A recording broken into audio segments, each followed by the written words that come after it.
Esa noche, mientras yo agonizaba en una camilla con una hemorragia interna, mi propia madre le dijo al doctor por teléfono que si me moría, entonces sí vendrían. Lo que pasó después cambió para siempre lo que yo entendía por familia.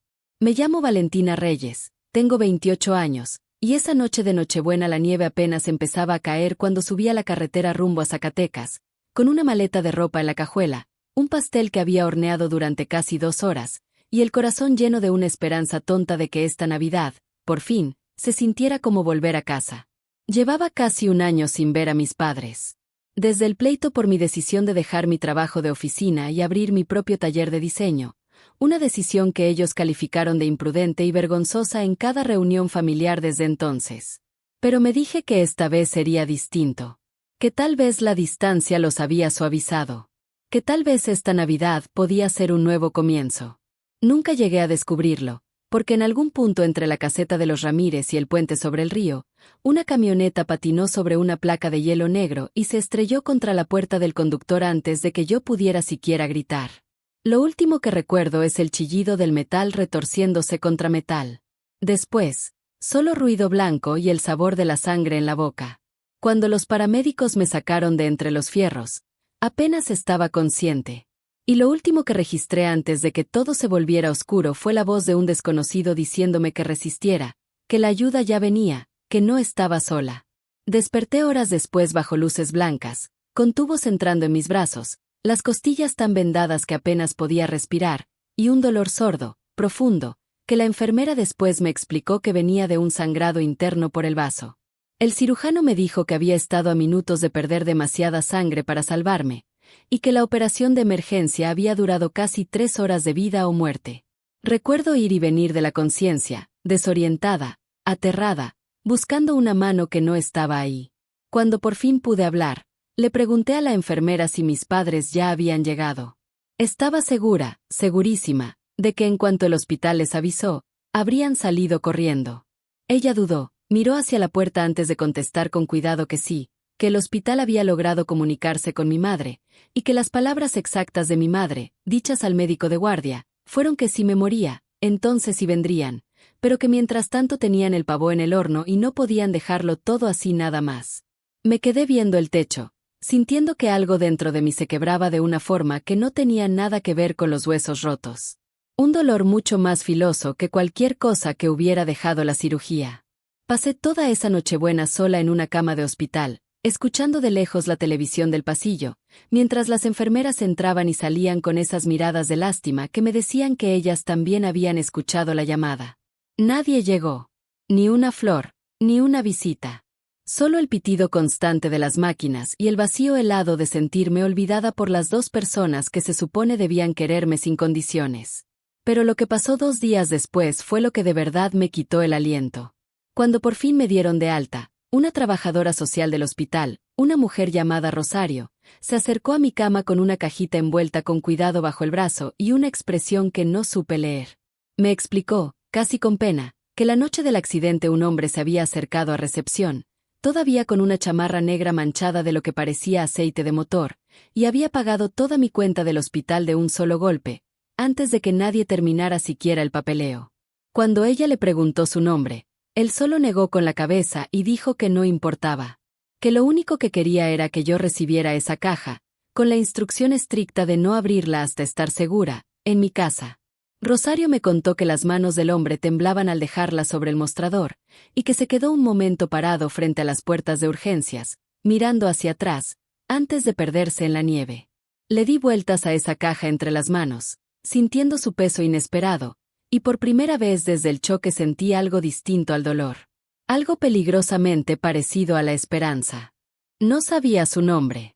No sabía por qué un desconocido pagaría una cuenta que fácilmente llegaba a los cientos de miles de pesos, ni por qué insistiría en el anonimato mientras dejaba un regalo envuelto con tanto cuidado. Solo sabía que, en algún lugar de esta ciudad, alguien me había mostrado más compasión en una sola noche que mis propios padres en años enteros.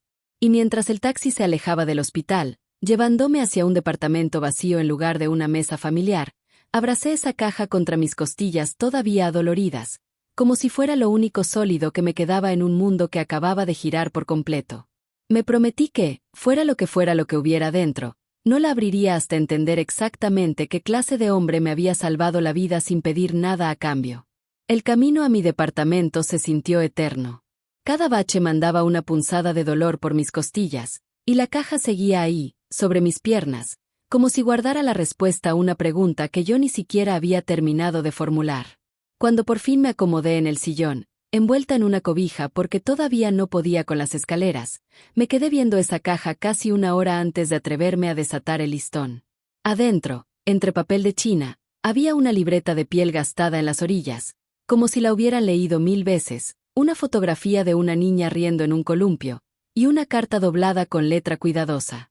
Me temblaban las manos cuando la abrí, y la primera línea me dejó sin aire, porque decía que su nombre era Ignacio Delgado, y que 11 años atrás, mi padre había sido el médico de urgencias que salvó la vida de su hija después de un accidente casi idéntico al mío, negándose a cobrar un solo peso porque, según sus propias palabras, ningún padre debería tener que elegir entre la vida de su hija y su cuenta bancaria. Ignacio escribía que había pasado más de una década buscando la manera de pagar esa deuda. Y que, esa noche, estaba en el mismo hospital visitando a su madre enferma cuando reconoció mi apellido en el pizarrón de urgencias y le preguntó a una enfermera si yo era pariente del doctor Reyes. Cuando ella se lo confirmó, dijo que todo en él recordó esa deuda que había cargado durante años. Que pagar mi cuenta no se sintió como caridad, sino como cerrar un círculo que llevaba abierto desde el día en que su hija Camila respiró por primera vez fuera de un hospital, y no dentro de un ataúd. Pero la carta dio un giro que jamás esperé. Ignacio escribía que, esperando cerca de la estación de enfermeras, había alcanzado a escuchar la llamada a mi madre. Había escuchado que si me moría, entonces sí vendrían. Y que algo en la frialdad de esa voz lo persiguió tanto que se quedó sentado afuera de mi cuarto casi 2 horas esa noche, sin poder irse, enojado por mí de una forma que ni él mismo lograba explicar. Dijo que incluyó la libreta porque era de su hija Camila, ahora de 19 años y estudiando para ser enfermera de urgencias. Y que, en sus páginas, ella había escrito durante años sobre crecer agradecida tanto por su familia como por los desconocidos. Entradas que él esperaba que me recordaran que, a veces, la familia que nos toca no es la misma familia que realmente aparece cuando la necesitamos. Me quedé ahí, llorando en el sillón, con las costillas doliendo con cada respiro entrecortado, abrumada no solo por la generosidad de un hombre que jamás había visto, sino por la verdad amarga de que mi propio padre, el mismo hombre que una vez salvó a la hija de un desconocido sin dudarlo, no había sido capaz de manejar 4 horas para sentarse junto a la cama de su propia hija. 3 días después, cuando ya podía caminar sin encogerme del dolor, le llamé a mi madre. Contestó con un tono tan casual como si nada hubiera pasado. Le pregunté directamente por qué ni ella ni mi papá habían ido. Suspiró, molesta, y dijo que pensaron que yo estaba exagerando, como siempre, que en el hospital lo hicieron sonar peor de lo que era, y que además no iban a arruinar la Navidad manejando entre la nieve por lo que, según sus palabras, al final solo fue una cirugía. Le conté del sangrado interno, de las 3 horas en el quirófano, de haber despertado completamente sola en Nochebuena mientras un extraño pagaba en silencio una cuenta que ellos debieron haber peleado por pagar. Y por primera vez en mi vida, escuché silencio del otro lado del teléfono en lugar de una excusa. No esperé a que dijera nada. Le dije que los quería, que siempre los iba a querer, pero que ya no podía seguir apareciendo para gente que solo aparecía para mí bajo condiciones. Que necesitaba distancia de verdad para sanar, no solo el cuerpo, sino esa parte de mí que llevaba 28 años suplicando por un amor que debió haber sido automático. Han pasado 4 meses desde esa llamada, y no he vuelto a hablar con mis padres. Pero sí le escribí a Ignacio, agradeciéndole y contándole que la libreta de su hija se había vuelto algo que leo cada noche antes de dormir, un recordatorio de que la bondad no necesita lazos de sangre, solo carácter. También busqué a Camila, y nos hicimos amigas, de esas amistades improbables que nadie planea. 2 mujeres unidas por un solo acto de generosidad que se extendió durante 11 años y 2 accidentes que ninguna de las 2 vio venir. Mis costillas ya sanaron. Las cicatrices en el costado se han ido desvaneciendo en líneas delgadas y blancas.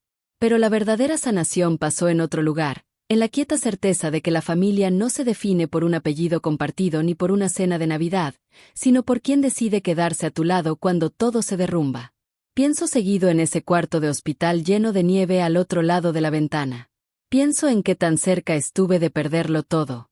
Y pienso en un hombre con una chamarra manchada de aceite, un hombre que no me debía absolutamente nada, y que sin embargo me devolvió no solo la vida, sino el verdadero significado del amor. Si esta historia te movió aunque sea un poco de lo que a mí me cambió vivirla, dale like a este video y no olvides suscribirte, porque hay muchas más historias reales esperando ser contadas.